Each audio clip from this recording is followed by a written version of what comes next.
Today, and the only form of racism allowed and acceptable and even praised in society, we have. You can't write that. You can't write that because you're white. Bye now.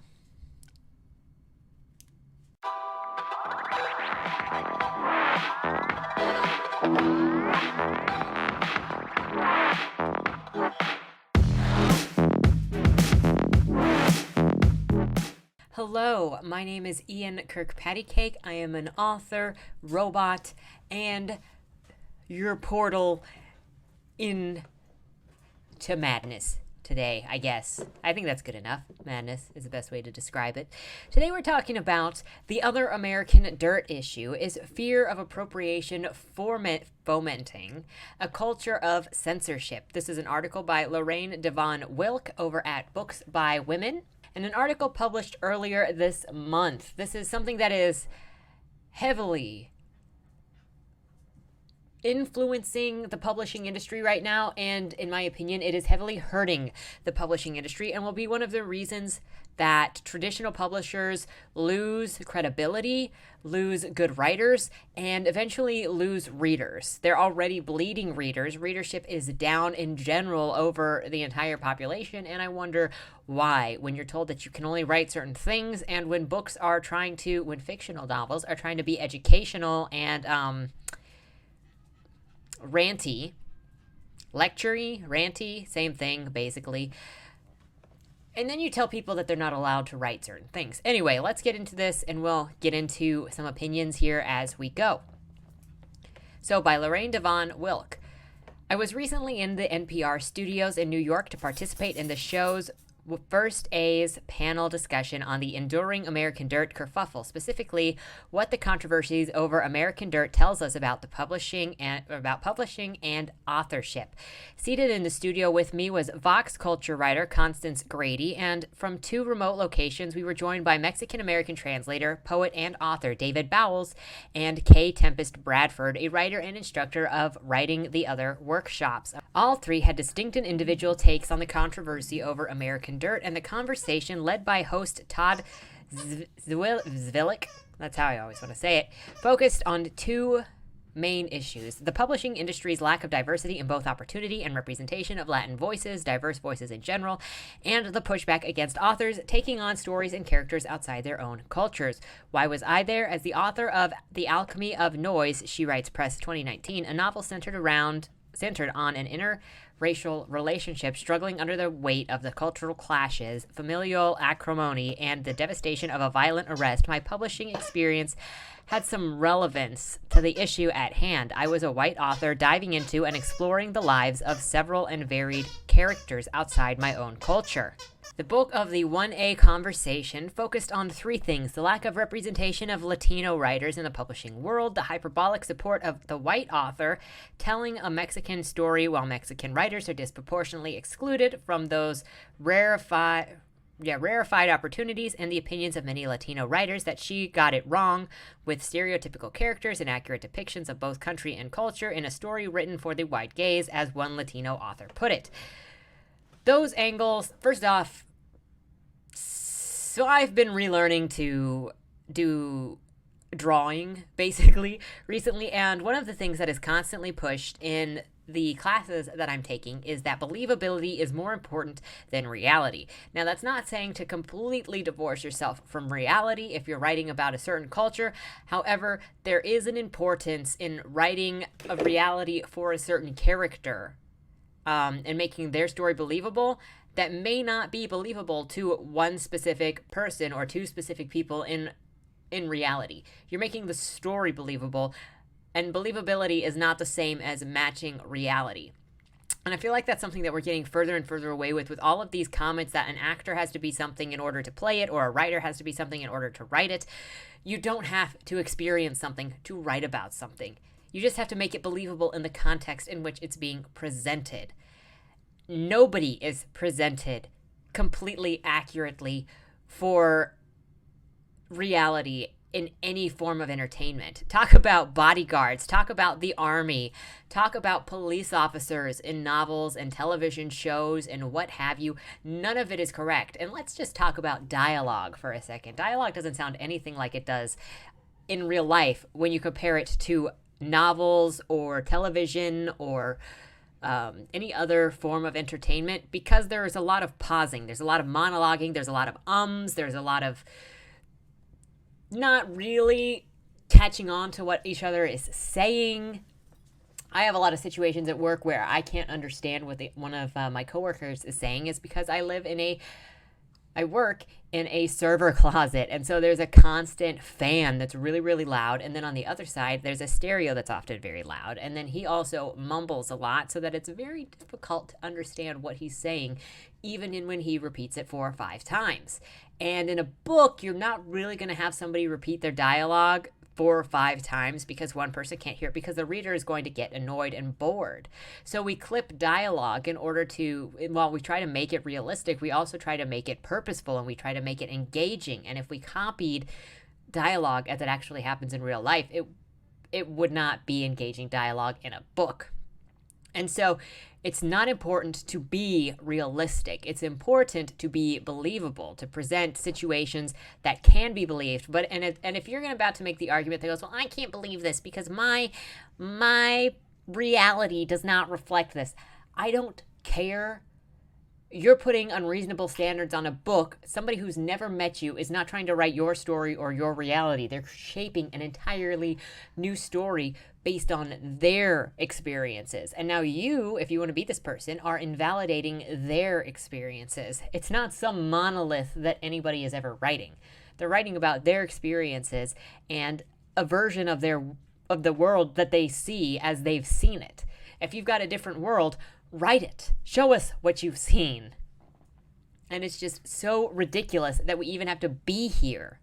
The article continues, those angles, widely covered and outside my purview, still rumble today. David Bowles recently put a call on Twitter, quote, if you're Mexican, American, or otherwise intimately familiar with Mexico, I'm hoping you'll sign up below to look closely and critically at a single chapter, rejecting the notion that we're blowing up a couple of inaccuracies to condemn the whole book.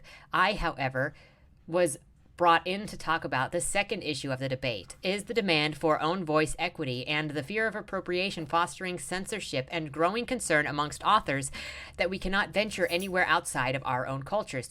To me, that's as important an issue as the first, with the potential to have long-ranging impact on the artistic freedom of all writers. The answer is yes, this is causing an issue, because I've already seen so many authors who are afraid to write something because they don't want to be offensive, or they don't want to misrepresent somebody or something, or they just don't want the blowback. I know somebody that is writing very much with inspiration from Celtic folklore, but she's afraid of putting it out there at some point because she's writing in YA, that someday maybe that stuff is going to come back at her and people are going to get mad at her for not being accurate enough. But she's writing a fantasy that just takes inspiration from these things. She's not copying them. But is it considered appropriation? Is she going to get attacked for appropriation? Truth be told, probably not, because she's taking Celtic folklore. But I digress. People are afraid. And see, this is where there's a double issue here at hand, because you go to every writing conference, every workshop, every anything, and there are always classes about writing the other and how we need more diversity in writing and how we need to have more diverse characters and how there needs to be X amount of people represented from certain groups in every single story. However, if you're a white author or a straight author or a male author, you're not allowed to write any of these things, but we also need to have them represented. And so you're in this weird place where they say write these and then they won't publish you because you've written them and you're not part of them. And there's no winning, which is why I basically land on just write whatever you want and your audience will find you. The people who want you to write these things and then you put them in your book because you feel like you're forced to in order to sell your book are not going to like your point of view or your work for being your work, because you're not being your authentic self, and it will never be good enough for them. The article continues, the question asked of me specifically had mostly to do with my experience as a white author pushing a novel with diverse characters, an experience I made clear that was wildly divergent from that of Janine Cummings, American Dirt's author. Not only was there no bidding war, no seven-figure advance, no intense publicity campaign, A-list endorsements, or Oprah pick, but even with the two well-received and previously published, albeit self, novels, even with a story considered topical and relevant, even with accolades from a wide range of industry-connected readers, I could not, to use a phrase relevant to my story, get arrested. In a nutshell, I was repeatedly told, not by one, but by many agents from top-line agencies, that I would be unable to get my book published. One, they said, "Your whiteness is kind of a problem," one agent said. "This is a well-written and serious novel that could not be more current, but there may be an issue with whose voice gets to represent race." 2. Another admitted she didn't have the courage to take on a book that might stir controversy. 3. A third stated her rejection was because all of the concerns about cultural appropriation these days. "These are brutal times in fiction," she wrote, "and I'm not comfortable representing a book, no matter how good or worthy, no matter how good or worthy in which that issue is present." And a fourth white male felt the black male protagonist didn't sound black enough. I'll leave that one there. But the overriding message was clear. I was a white author. I could not include black characters in prominent roles in my book and expect to be published. At a writers' conference I attended in 2018, I heard that same admonition repeated to countless white authors with diverse characters and storylines. Not only did I find this appalling, but it was daunting to me on a personal level. Having spent years writing, researching, and interviewing and fine-tuning a book that was vetted by a wide swath of writers, activists, readers, and opinion leaders from both the black and white communities and deemed right. Luckily for me, the alchemy of noise was ultimately picked up by the innovative publisher Brooke Warner of She Writes Press. Going with a hybrid publisher that fiercely curates their acquisitions but requires authors to co-invest meant that not only was I not gifted an advance, not much less seven figures, but I went into pocket so my book could see the light of day, with the promise of higher royalties when it did. It was a deal I was willing to make, committed as I was to the story I'd written and unwilling to further wrangle with faint-hearted, stonewalling gatekeepers. The question asked, whose voice gets to tell the stories of race, was left unanswered, and I wanted to answer it.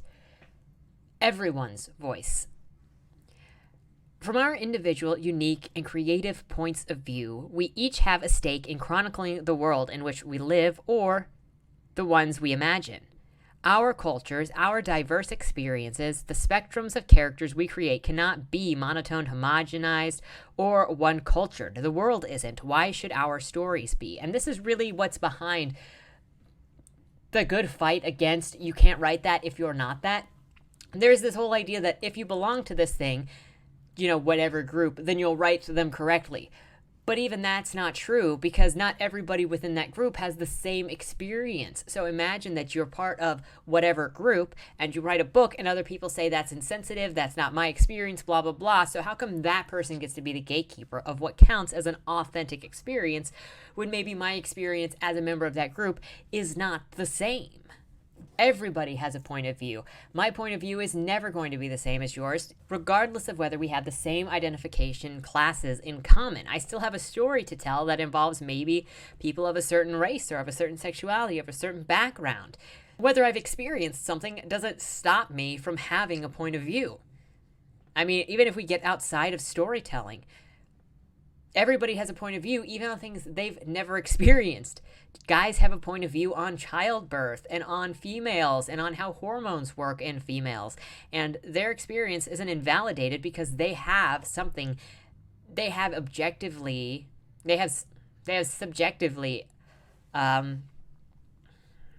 witnessed them. Now, their experience is going to be different than yours or than mine, but my experience with everything female is going to be different than anybody else's experience with everything female. That's how it is. The article continues, my journey also differed from Cummings in the genesis of my story. Alchemy's fictional narrative was extrapolated from personal experience. Years earlier, I'd been in a long-term relationship with a man of color, intimately involved with the people in his life and the caustic experiences he endured. I possessed learned perspective, a unique angle from which to dig into pervasive issues of race, and given our culture's continuing battle with white privilege, police profiling, and social injustice, the story remained painfully relevant. So I created characters to whom I gave many of the obstacles we had faced and told the story as authentically, honestly, and sensitively as I could. So even here, she feels like she has to justify her writing of the story with experiences that she's had or why she is allowed to write this story. And this is a sad state of being, that you have to sit down and go, this is why I am these are my credentials for writing this story. And you don't need credentials to write a story. I'm sorry. And I hate that we're in this place where people feel like they have to explain themselves when they write a story. Yeah, no. Only if you want to talk about why you were drawn to talk about this. Tim Clare recently did a Twitter thread, and him and I have like very little in common politically. I tried to follow him on Twitter forever ago when I took his boot camp because I really enjoyed his boot camp and I really enjoyed his personality there. But then his Twitter was so full of politics, I was like, that's not really what I need. I want to just minimize politics on my account right now.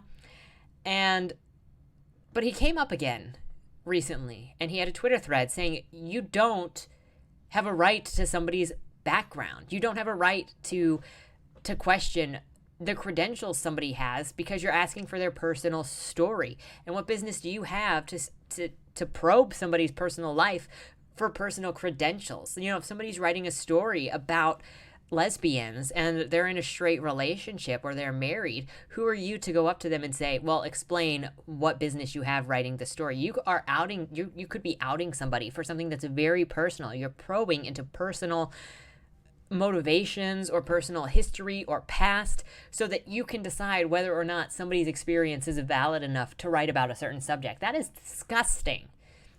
And I'm 100% with Tim Clare on that.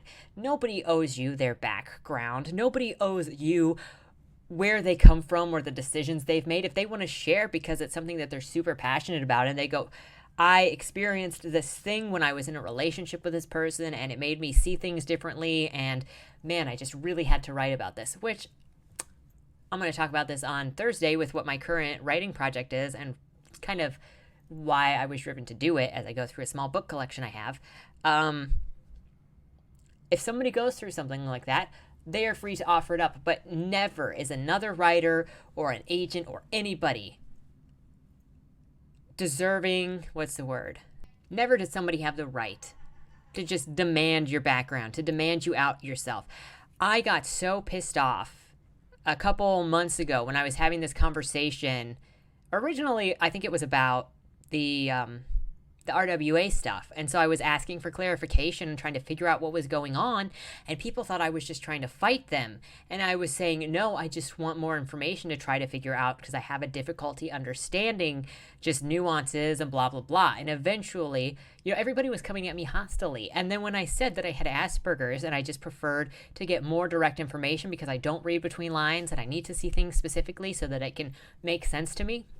And then people started, oh, you're not being combative. Oh, you're not trying to trap me in a corner. But you basically made me disclose personal information just to interact with me, to, think that I have any right to, to think that I should even be talked to in a non-aggressive way. I had to out some personal status information.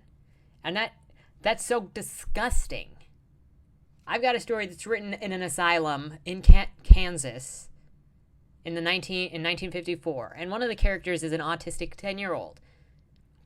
Are you going to come up to me now that, when it's published and you go, well, what gives you the right to write about this autistic 10-year-old? And I have to tell you my personal background history. Are you also going to ask me why there's a pedophile crossdresser in it? Are you also going to ask me what are my credentials on writing a cannibal? Are you also going to ask me what are my credentials on writing somebody who works at a newspaper or a tabloid? Are you going to ask me what my credentials are of writing a nurse or a doctor at one of these facilities? Because are you also going to ask me what my credentials are of writing a male prostitute?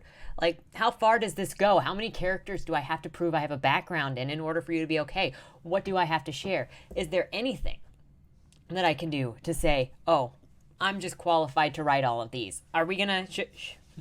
Should we start doing some little resumes on why we're allowed to write these characters and our backgrounds on them? Because I've got an answer for every last one. It's the story that I had to tell. And if you want to find out how that goes, I'll let you know when it's published. It's a little risque. It continues. Did I get it right? I think so. I hope so. The response from readers within the Black community has been uniformly positive. Again, that's kind of like, that's in one of those areas where it's treating people like a monolith because they belong to a group. Like getting something right, if that's what you're going for, and a certain realism, whatever. But not everybody in the Black community is going to have the experiences of what you say. And that's one of the dangers in making somebody be the okay crew for whether your book is correct enough. What then when they are a political group or a political party or some kind of political movement, and they say, we don't like your representation of this, you need to change it, because they just, it's not necessarily wrong, but they just don't like that part of it being highlighted.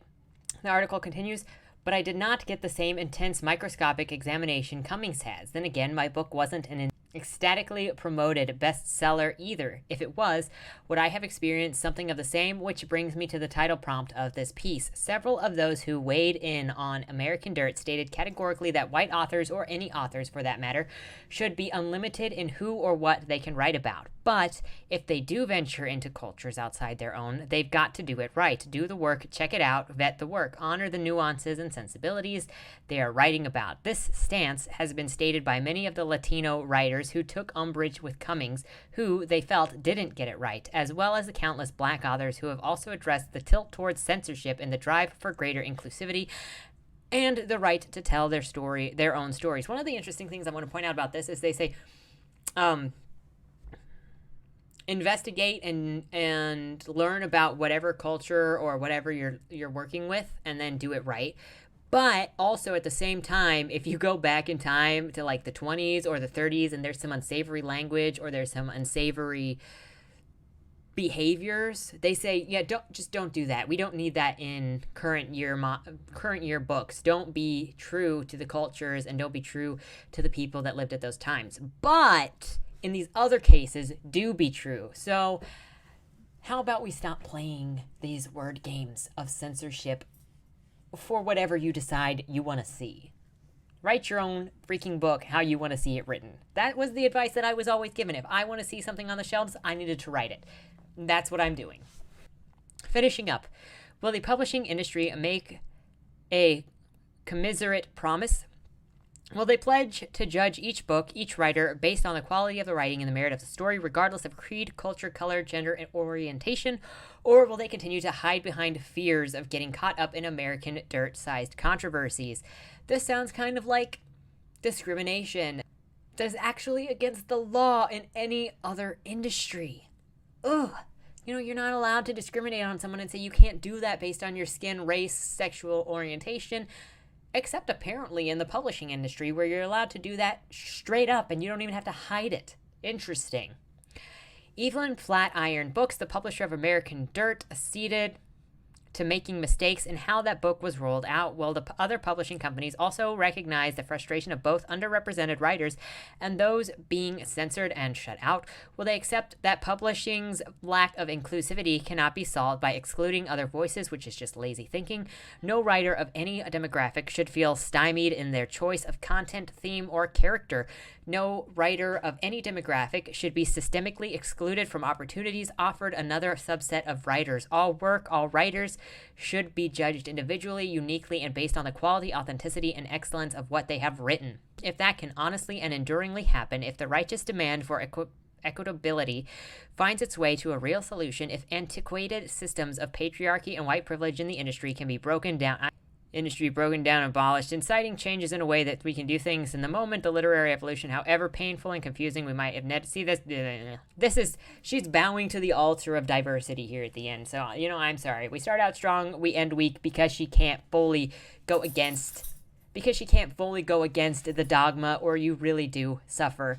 And she's got a new book out. What this really says to me, and what it always says to me, is that Publishers are becoming less about publishing books, telling diverse stories, telling things from different backgrounds, and actually telling good stories. And they're more about okaying the correct persons. They want to only put voices out there whom they endorse as moral figures of some kind. And this goes back to the video I did last week about Woody Allen and how the publisher canceled the book because a bunch of employees protested because they didn't agree with him and they didn't like him, and so they didn't think that his voice should be heard. Publishers should not be in the business of finding good people that they're trying to publish because they have the right opinions. They should be in the business of publishing good stories and letting the readers find those good stories.